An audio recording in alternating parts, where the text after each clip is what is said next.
Welcome to episode 20 on the journey to conscious healthcare, where we explore what it takes to consciously create longevity, happiness, and fulfillment in your life and that of others.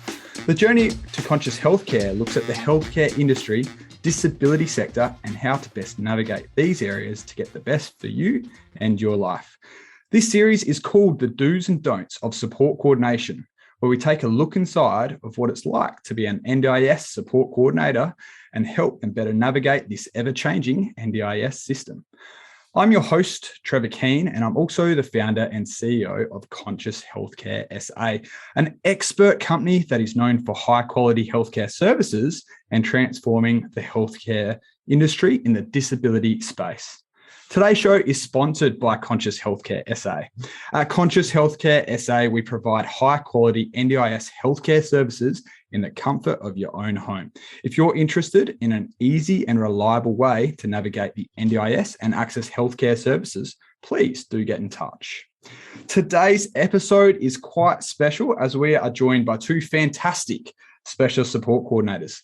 This episode is another Roundtable podcast today, and we are joined by Joe Bradley, a special support coordinator and also a team leader from One Tribe Australia, as well as Cyrus Wong, director and special support coordinator at Plan Pilot. Welcome, guys, and thank you for coming on the podcast. Now, just jumping in, rather than the usual situation where I give you a bit of an introduction, I might pass it over to you, Joe. If you can just tell us a little bit about what you do and how One Tribe Australia goes about things, and then we'll jump over to you after, Cyrus. Sure, not a problem. So Joe Bradley, Specialist Support Coordinator. I stepped into the team leader role roughly 6 months ago, so just before the beginning of the year, because our team has started expanding quite a lot, and I was one of the long-standing staff members that had probably had the higher level of experience on the team. Emma Lloyd, our amazing director, started the organisation. We were originally under Activate Solutions, and then early this year we rebranded under One Tribe Australia because we do like to be inclusive and be a big family, and Emma is a huge advocate for connecting with family and not necessarily just your blood relatives, but actually the community as a family. So that was the reasoning behind the change of the name. And since then, we've now built up from the very beginning of 2 to 3 support coordinators in the team. We've now got 8 in the team, which has been really fantastic. Just building from that, yeah. Perfect. Thank you very much for the introduction. And Cyrus, you've had a very colourful journey. We've had a few good conversations. I'd love to hear a little bit more about what it is you do, and we'll jump into your journey a little bit more shortly. All right, thanks. So, my name is Cyrus. I've been a support coordinator for about 4 years, 5 years. So I used to work for Disability SA as a social worker. And then since NDIS was introduced, I was slowly moving from a case manager or social worker position to doing a support coordinator, helping people from state government transitioning to NDIS, getting registered with NDIS. And then once they got the plan, I helped them to, manage their plan and understand NDIS and help them from understate support to the NDIS world.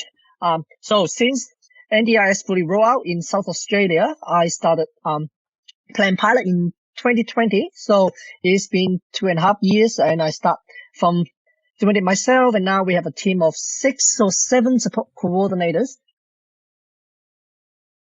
Yeah, perfect. Well, thank you very much for your introduction there. What we might jump in, we always have that personal question to jump in. Joe, you wanted to go through and tell us something that I believe was a bit of a quirky or strange habit or hobby, maybe that you were partaking in. Not so much a habit or a hobby. It's probably a personality trait. Right, here we go. I'm a huge nurturer and been sort of identified as a nonna that is trapped in a 30-something 20-something-year-old Anglo woman's body. So if you do come over my house or anybody's around, I do like to feed you a lot of food. So lovely.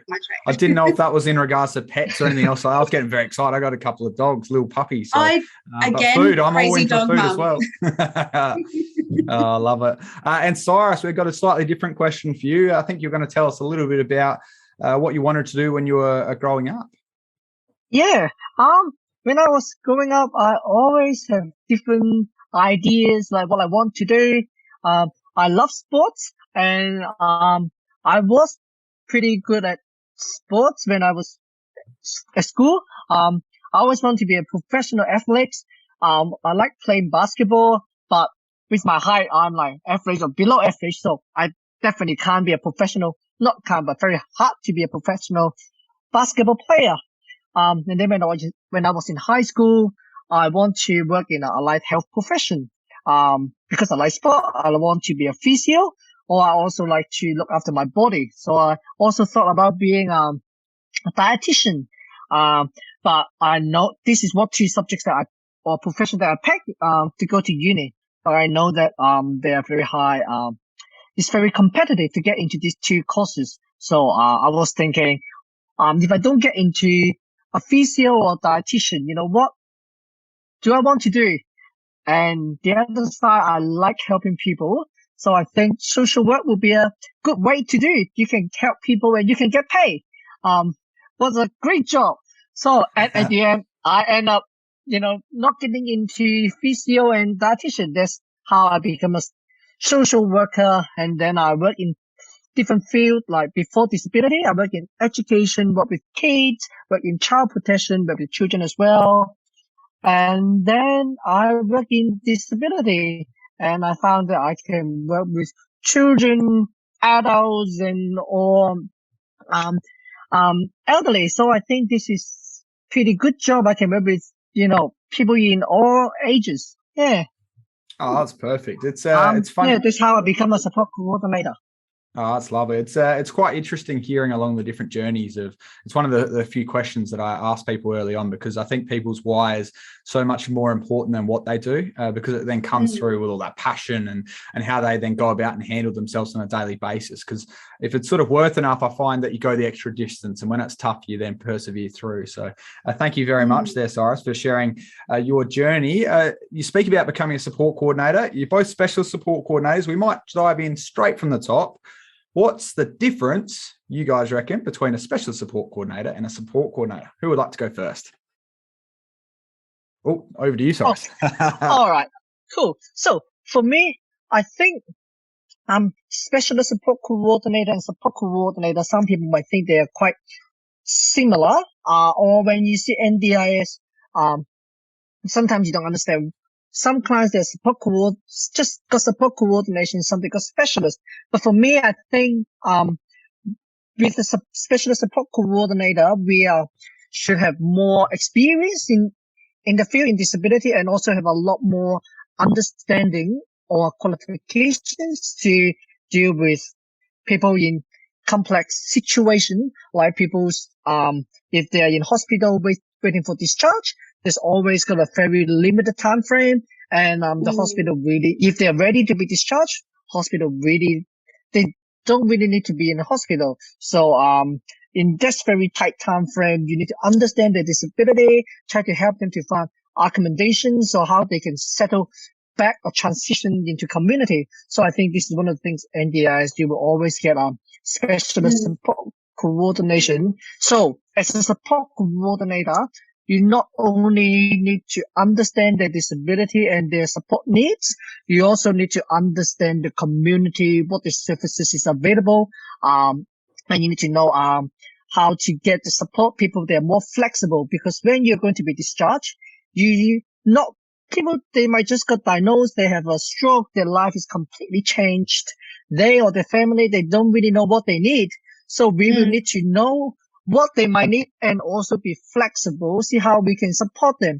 If things doesn't go what we expect, how we have the experience and knowledge to just change it, to help them to make sure that they have the smooth journey transition from the hospital back to the community.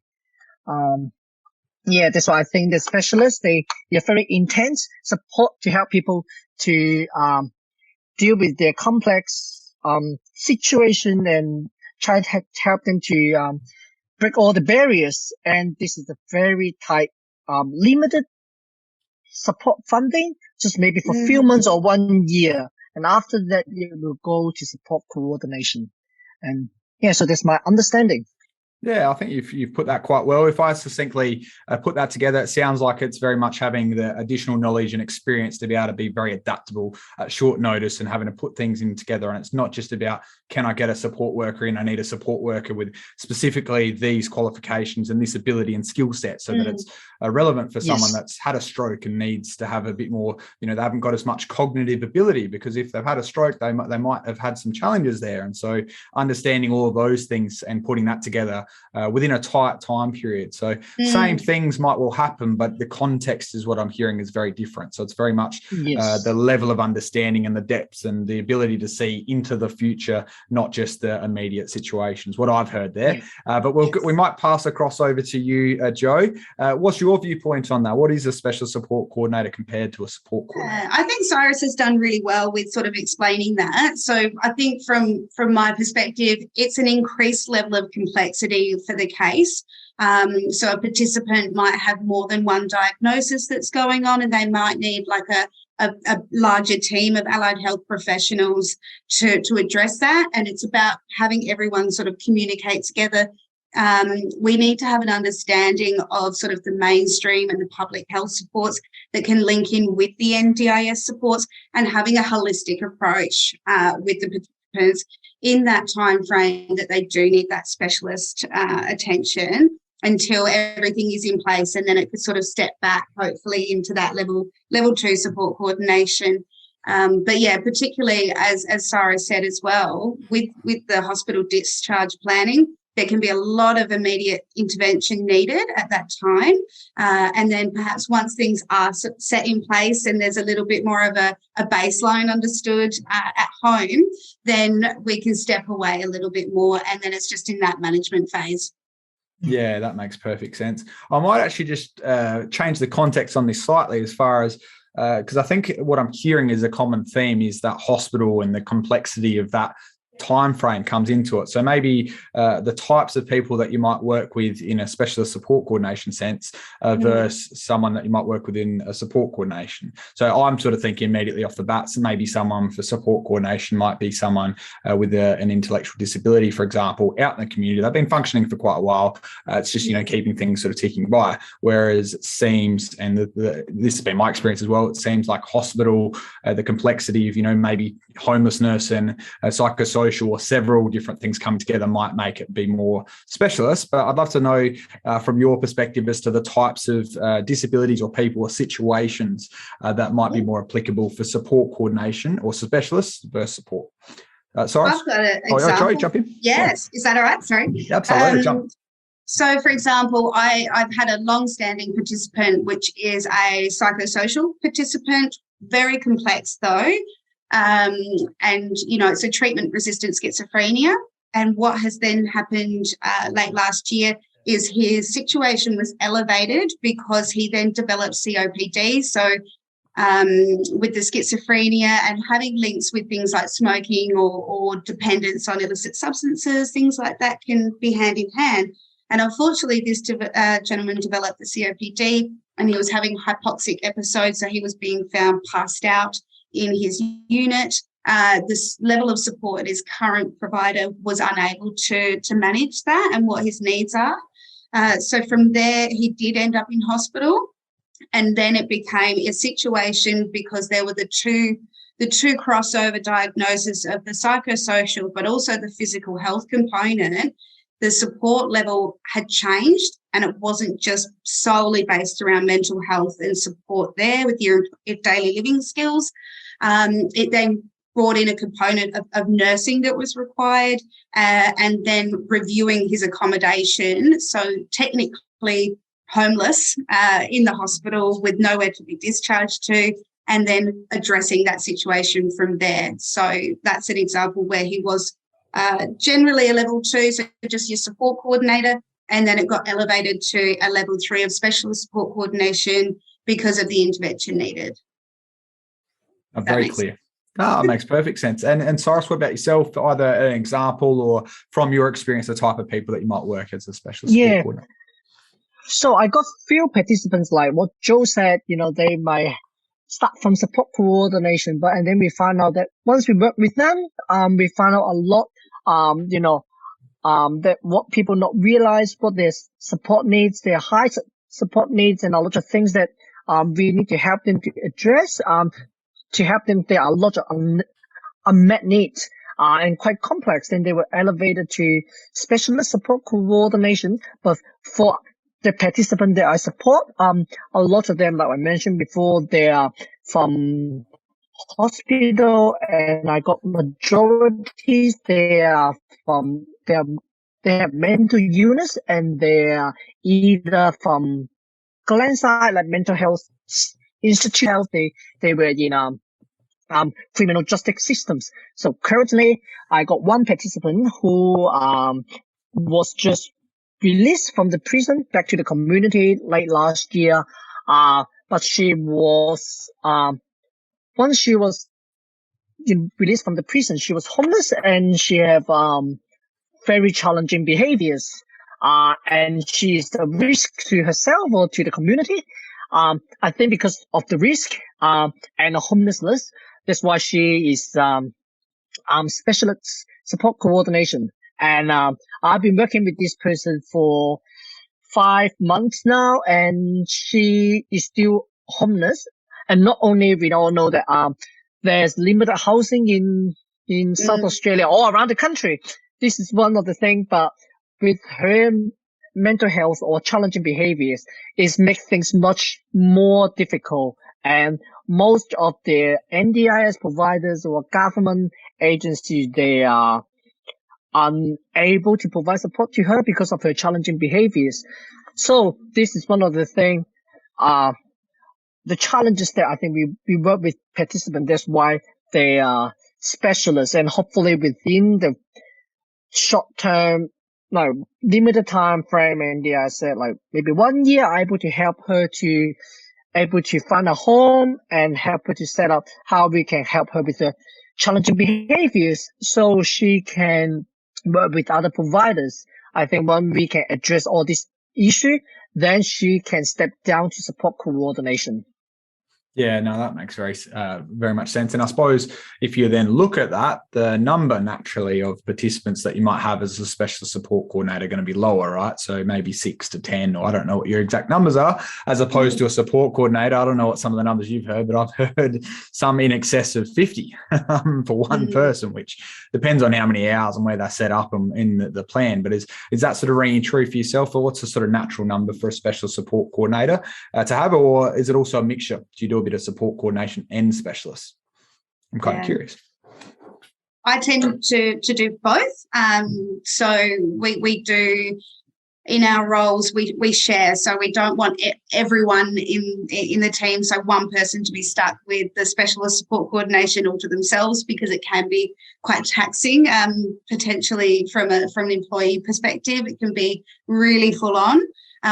So we tend to try and break up the caseload of those complex cases, the level 3 specialist support coordination, amongst the team that have the qualifications and experience, and then fill up the remainder of the caseload with the regular support coordination.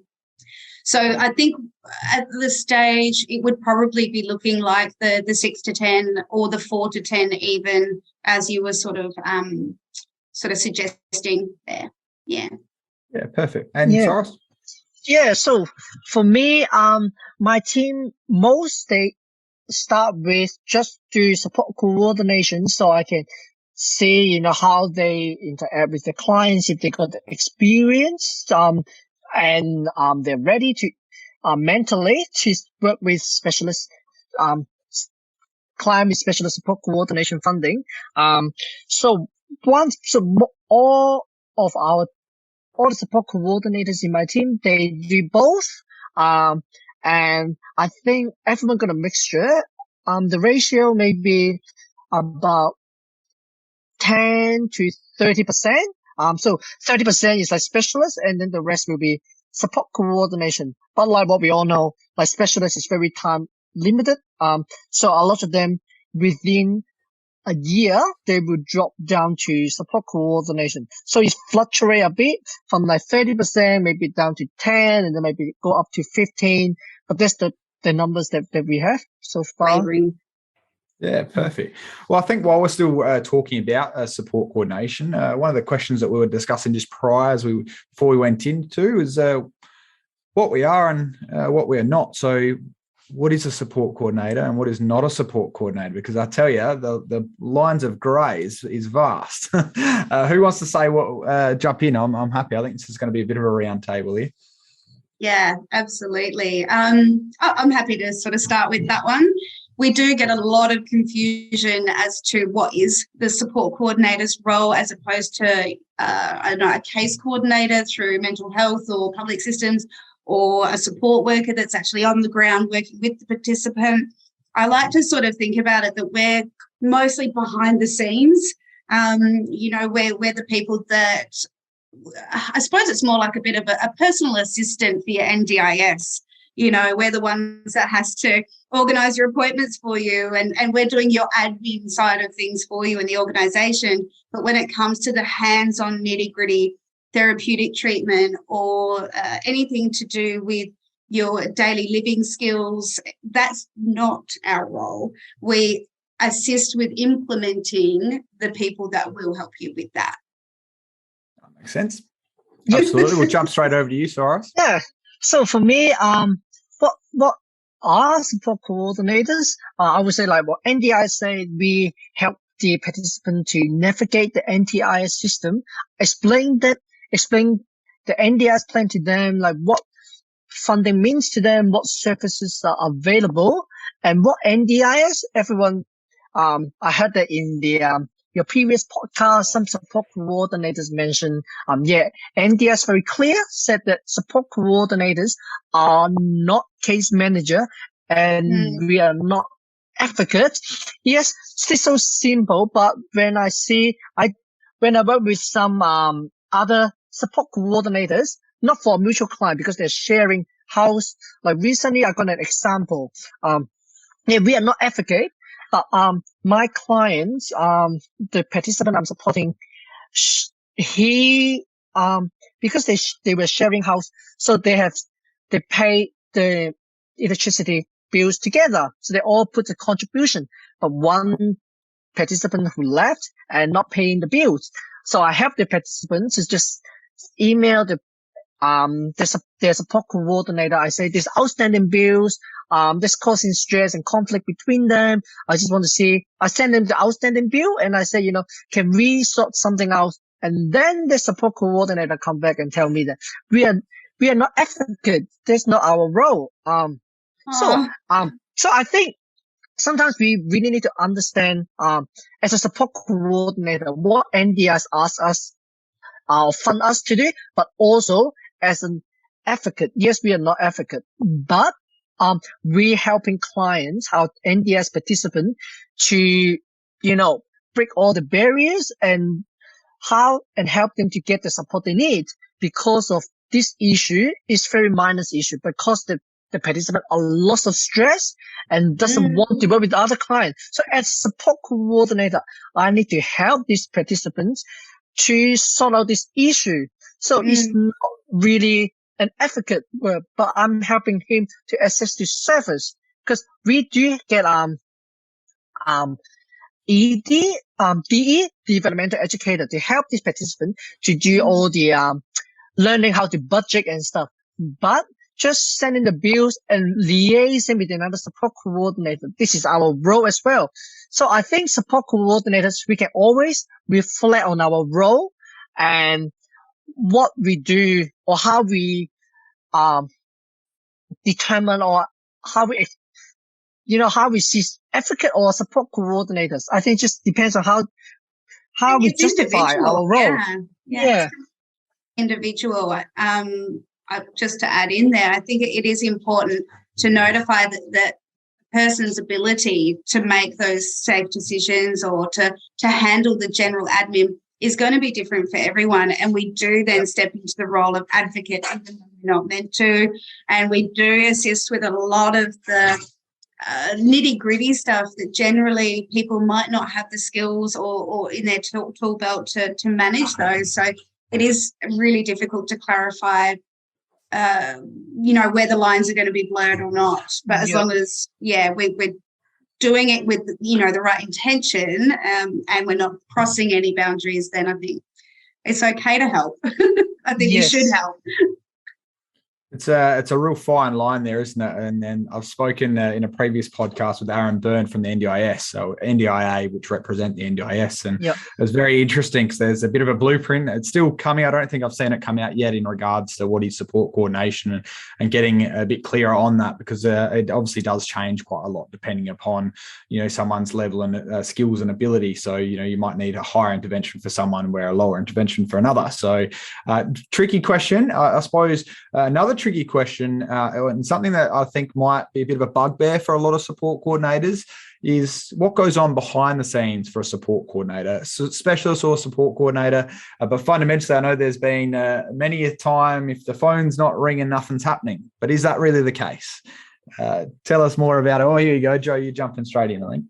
No, I was going to say, sorry, but definitely not the case. If you're not on the phone, there is a million things you should be doing. So a lot of the behind the scenes work, yes, we'll be on the phone to a participant, we'll be on the phone to therapeutic supports and support workers, but then the back end of that is that we've got to actually follow through and make sure that whatever's been discussed is going to be transitioned into the support. So there can be a lot of back of house communication from a provider perspective or a clinical perspective that potentially the participant doesn't need to be part of that, but also there's budget breakdown. So when we do get the plan and we bring those funds across, how are those funds to be used, and breaking it down with the supports that they currently either have or they want to implement.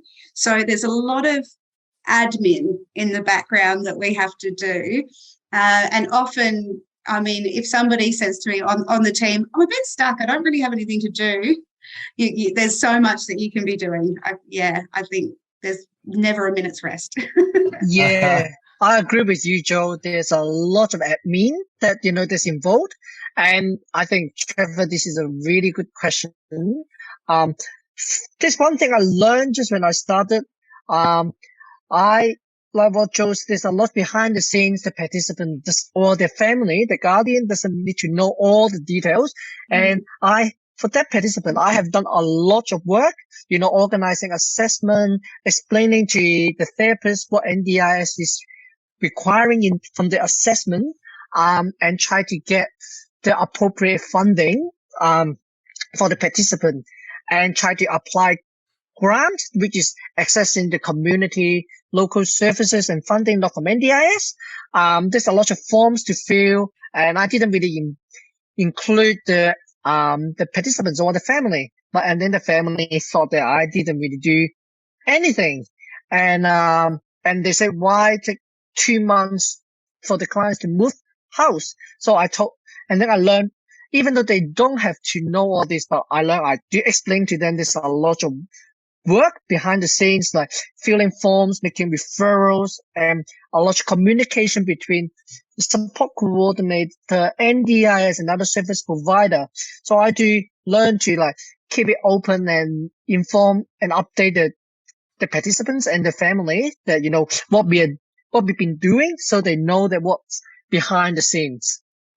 It makes sense. There's definitely a lot more that goes on than actually meets the eye. And I think really that I liken it a lot to an occupational therapy report where, they might do an assessment, maybe one, maybe two, and then it might be a 20-page report. But a lot of that gets written without anyone seeing what's happening. So I think the biggest things, the expectation management about being clear, hey, this is what we're striving towards. This is the expected time frame that we'll get it by. And then obviously I think things can be nice and smooth from there. But if you don't have that conversation, which has been drummed in heaps of other different the podcasts have been emphasizing about how important expectation management participant is in regards to managing it for not only external providers, but then also participants and families, caregivers, public trustees, whatever it might be, or advocates as such. So I'm very curious then. So provider engagement and picking therapists and all that. Well, maybe we'll start there with picking therapists. How do you sort of go about picking the top three for a participant to then put them through? You know, how would you know who's going to be the right OT, physio, or whatever else that might be?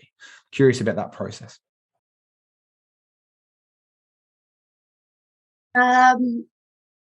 Cyrus, you want to go first on that one? Oh, yeah, sure. For me, this all good. This all good.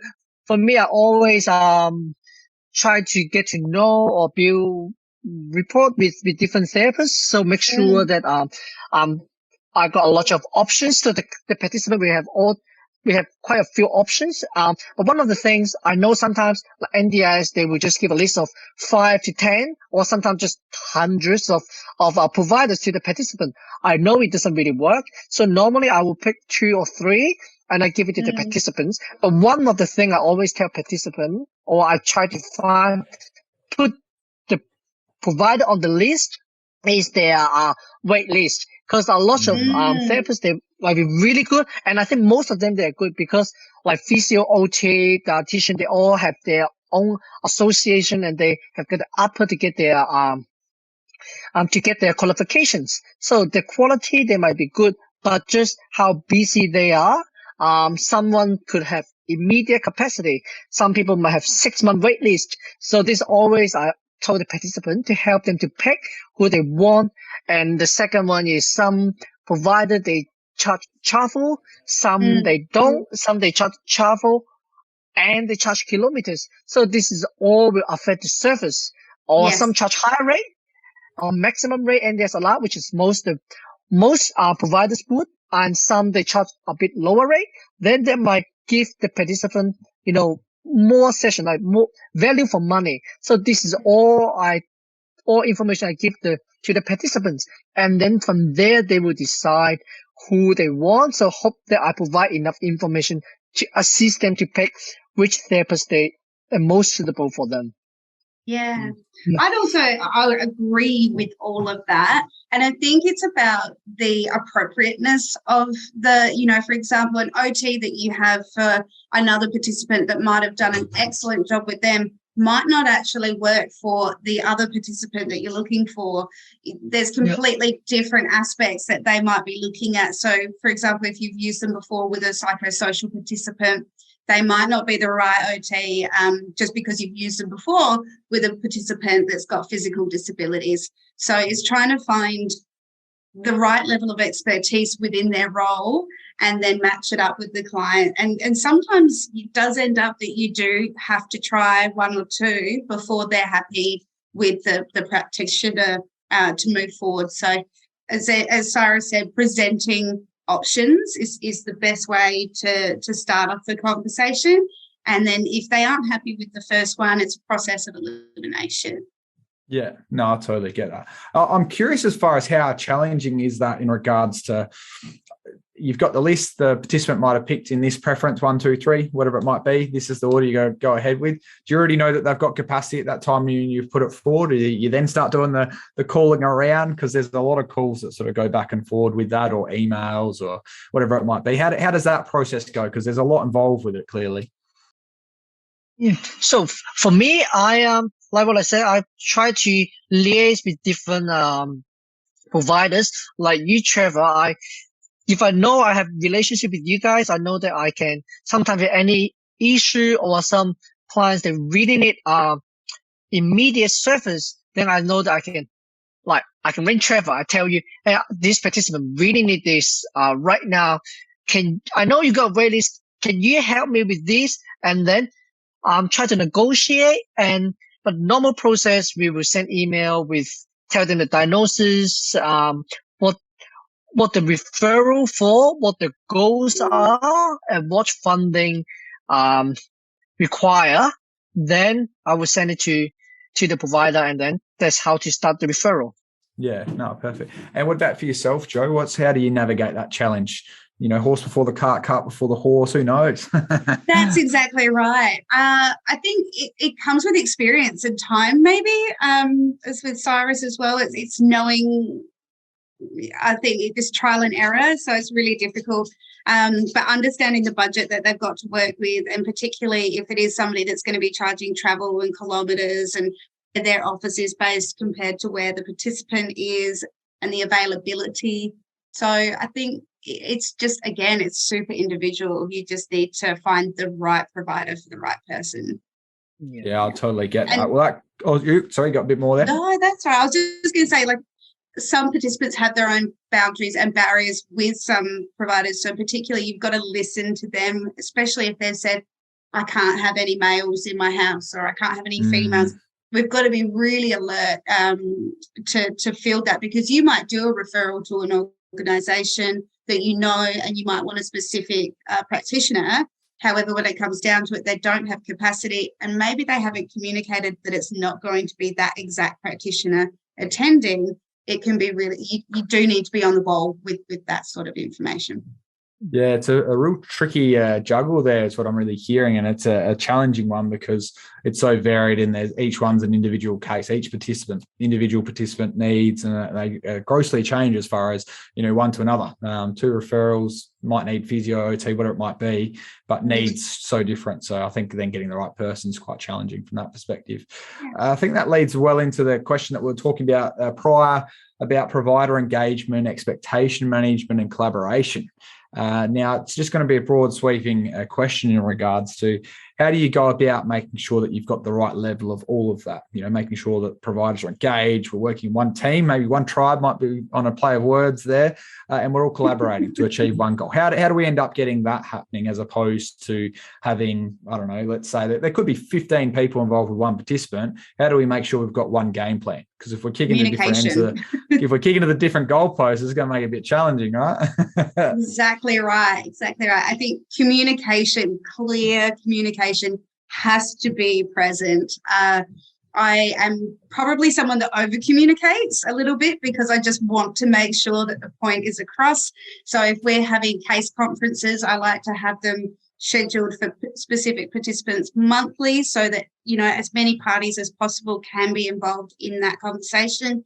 As you mentioned earlier, mainstream support such as a psychologist or a social worker, their capacity, they are so busy. So what I like to do, if they can't attend that one, is making sure that I send an overview of the discussion and making it really clear what the actions are for each person following that meeting, the time that it's expected to be done, and making sure that we're all working collaboratively with that participant to reach their goals and not pull them in different directions, which can often hinder the process anyway.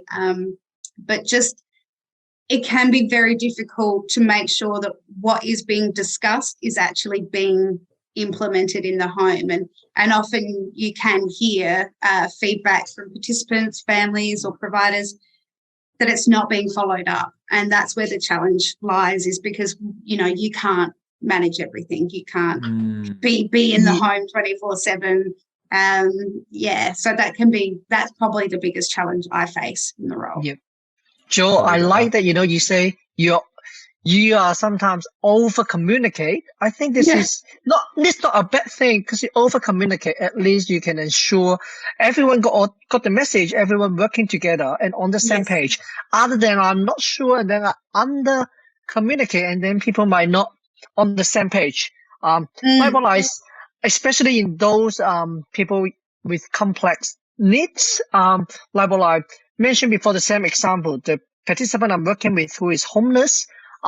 We got the support workers, we got NDIS, we got the therapist, we also got homelessness service, housing SA, and community mental health, and SAPO as well, and police. So what I do, sometimes we would do case conference, but we know a lot of people, psychologists, police, they don't always have time. So I learned the first few times we'll probably have case conference to get everyone together. And then after that one, we identify who do what. Then make sure we're all on the same page. After that, we just through email and include everyone's like a very, very short update, maybe once a week or once every fortnight, depends on the situation. And then to just make sure everyone is on the same page, we know what we are doing. Yeah. I think that's really important. It's something that we've toyed around with in our business as well, as far as making sure that we actually have feedback go, because it is tricky because so many people involved, like getting feedback from the support coordinators, but also then getting it from either the caregivers or from the participants themselves directly. And it's amazing how, I'm very much on that side of over communicating, or at least if you're getting that communication, something's flagged up. So in the very unlikely event that something does happen, you then can do something about it. Because I think, ultimately, are we in the perfect NDIS yet? No, I wouldn't say that we are, but fundamentally, if we can keep taking strides individually and then working collectively with others, surely we end up living in a better future and having greater opportunity for others into the future as well. So I think that's really important. I think at the start, we were talking a little bit in regards to positive wins and news stories. I like to actually share a little bit of one of our values is we create joy. So I'd really love to hear a couple of good news stories, whether it's big or small, doesn't matter. So who would like to share a little win, little or big? Yeah, I'll go first then, if that's right. I had a male participant come on board with me very late last year. We were touching on before he had been incarcerated. He had been allocated a property in through Housing SA. However, there was just a lot. There was a lot going on for this particular person, and there was home invasions, and there might have been a bit of illicit substance abuse in the house as well. And this is something that we deal with a lot. Just because we're working with NDIS, we do work in a lot of different areas. The participant, is just the most lovely person you could ever ask for, but he was very troubled. So collaborating with Housing SA social worker, we are collaborating with support workers, doing a lot of one-on-one intervention and retraining around the daily living skills and how to keep a routine at home, implementing therapeutic supports, but then making sure most recently, so about 3 weeks ago, he's now shifted out of that home. We've got a really big cleanup of the Housing SA home. We've moved into a more secure location, away from any predators. He's got new supports in place. He's engaging really well. And he's turned around and actually said, this has been such a positive change for me. I don't know how I would have done it on my own. Really grateful. And, you don't do it for the gratitude, but just the heart swells when you hear that, we've made a bit of a difference and potentially this person could have been reincarcerated if the outcome, if their support wasn't there. So it was really lovely. Oh, I can clearly resonate with that. I mean, clearly your heart's warm there. You're very motivated and committed to get a good outcome. And I think you're really shaping the future.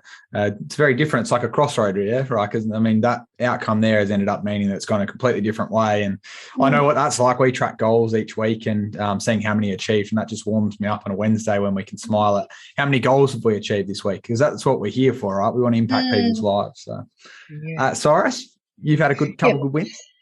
Yes. So, recently it's a little bit different story. We're working with our NDIS participant who, has dementia. And she has been, before we work with her, she has been waiting for, a lot of services and she just didn't hear from anyone. She want she needs a companion bed so she can still sleep with her husband, so they stay in the same room. But she has been talking to the OT and talking to the NDIS and get rejected or just didn't hear anything. And now, because with her dementia and her memory and her physical, she doesn't have an ensuite. She needs to walk like all the way from her bedroom all the way to the back of the house to go to the toilet at night. So she wants to get a home modification, and she said she didn't really know what to do.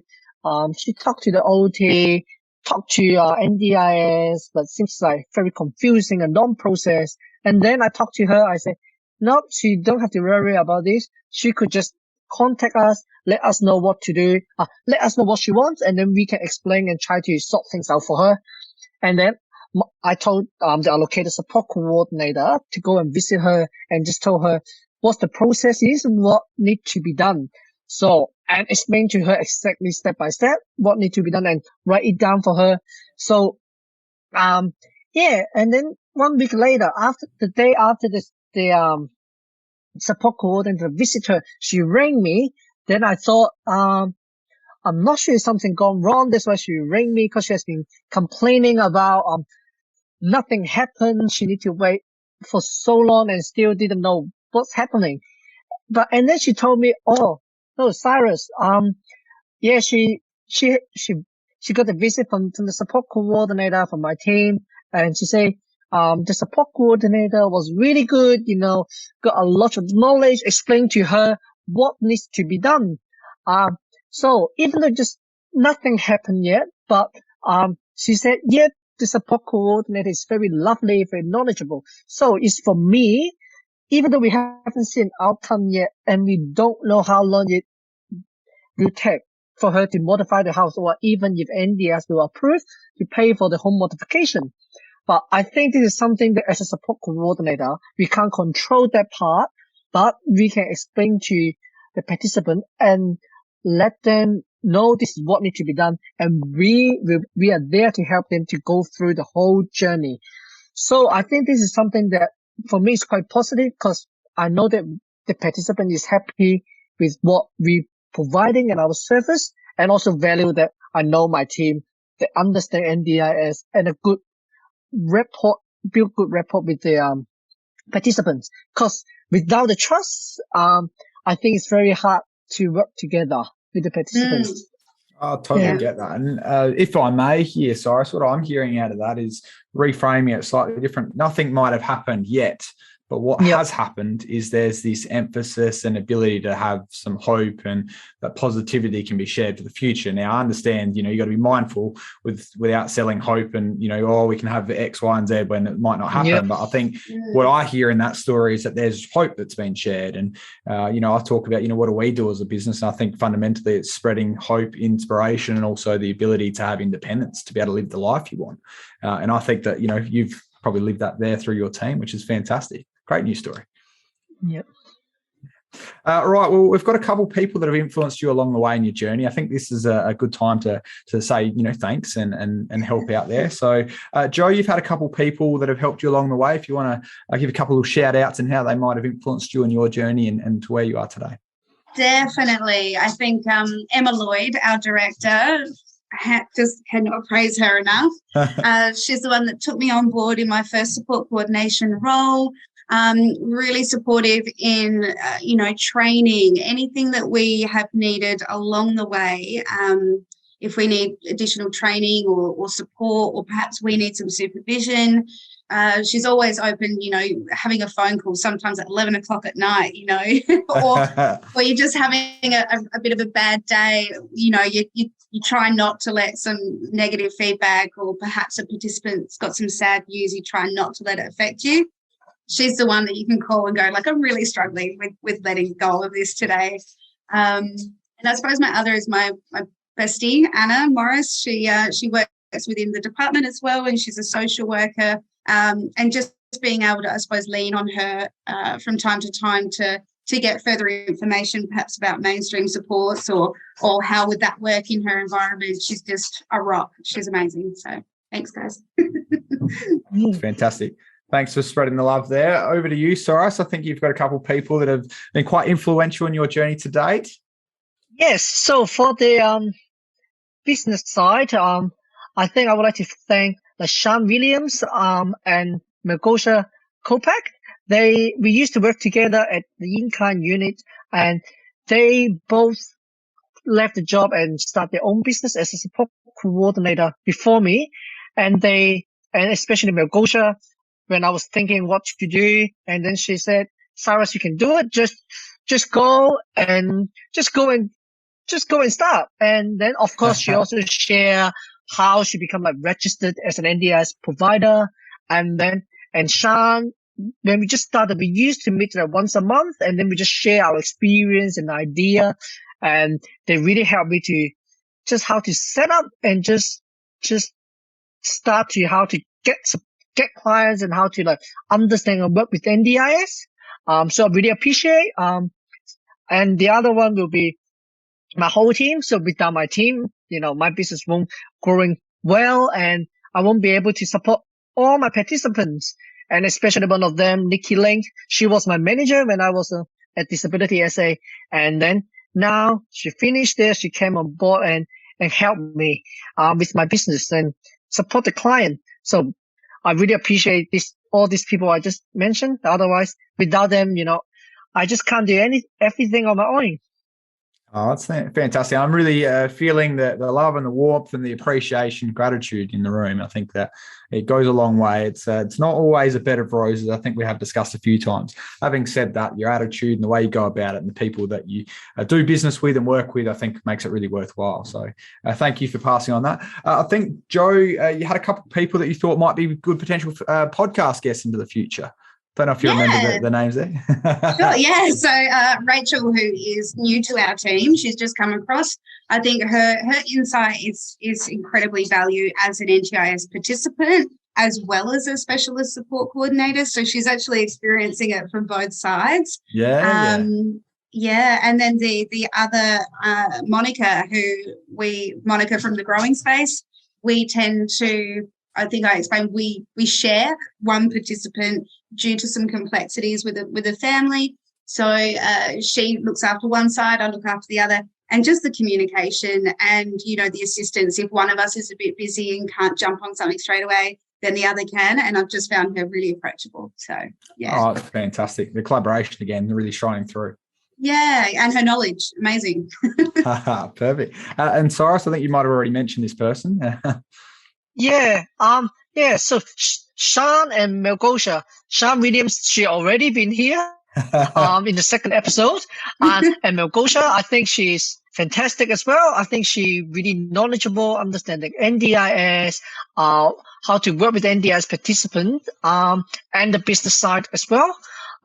So I think, she will be a good person to talk to or listen. So I want to know how she becomes so successful.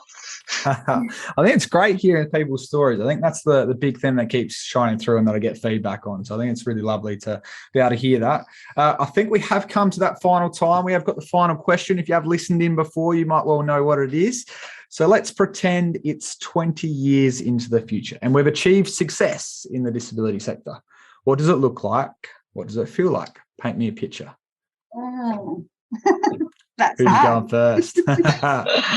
I can go first. Let's do it.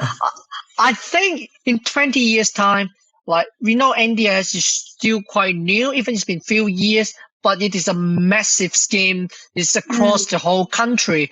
So I think it takes time to get it right and get it through the whole country. So I think now NDIS, we all know you keep changing, or I would say they keep improving or evolving. I think I can see NDIS, everything they learn from the mistake, or they see something doesn't work really well, NDIS is changing, even though it take 1 or 2 years to fix a minor thing. But I think in 20 years' time, there should be enough time for NDIS to make sure all the people get the support they need, or the funding to help them to have an ordinary life. This is what NDIS said. And the other thing is for the sectors. I think a lot of providers, I think NDIS, is a lot of business opportunity, a lot of providers to come to the field, which is really good for the participants because a lot of choice and control the participant can have. So I think in 20 years' time, we not only have a lot of providers, a lot of options for the participant, but also the providers should learn how to work with NDIS, so the participant won't have a lot of confusions, and everyone should be able to work together in 20 years' time. So I think that is, I hope this is what will be. Yeah. Bigger, brighter future is what I'm really hearing there. And I really love that. You're very lit up. I can see you got this smile going ear to ear. Your cheeks must be hurting. You're smiling so much. It's great. Thanks. Joe, give us what you got. Look, I feel the same way as Cyrus. I mean, things can only get better. And that's the main thing is, perhaps, things will be a little bit more streamlined by then, and maybe a little bit of the confusion will be reduced. But I'm really feeling that there's a lot more understanding happening for people with disabilities in the sector and outside of the sector. There's a lot more conversation happening, with mental health or physical health. There's an openness to it now, and I just would feel like that in the future there's going to be streamlined access. We're going through the nitty-gritty sort of troubleshooting now, and then I really hope that, as Cyrus said, we're just improving on it year after year. And I think ultimately, as long as there is support around in the future and we can just continue to improve it, that's what's going to be better. That's all that we can ask for. Oh, that's fantastic. Well, we've been talking to Jo Bradley, Special Support Coordinator and Team Leader from One Tribe Australia. Where can people go to find out more what you've been doing? We'll do the same for you in a second, Cyrus. Yeah, sure. So we're actually, we've got our website up and running. There might be some tweaks happening soon, so keep an eye out. We've got www.onetribeaustralia, all one word, .com.au. And you can see all of our beautiful team members up on the website as well. Oh, perfect. And we've also got Cyrus Wong here, Director and Specialist Support Coordinator from Plan Pilot. Where can people go and find out more about your company and what you do and how you make an impact? Yeah, so if people want to know more about us, you can go to our website, www.planpilot.com.au, or if you want to call me, you can just call me on 0401 118 685. I'm always happy to have a chat. Fantastic. Well, thank you both for your time. And as always, listeners, if you've got other episodes that you would like to listen through to, all the show notes will be there so you can have access and get in touch with these wonderful people. Until then, thank you very much for today, and we'll see you all later. Thank you. Thank you. Bye. Yeah.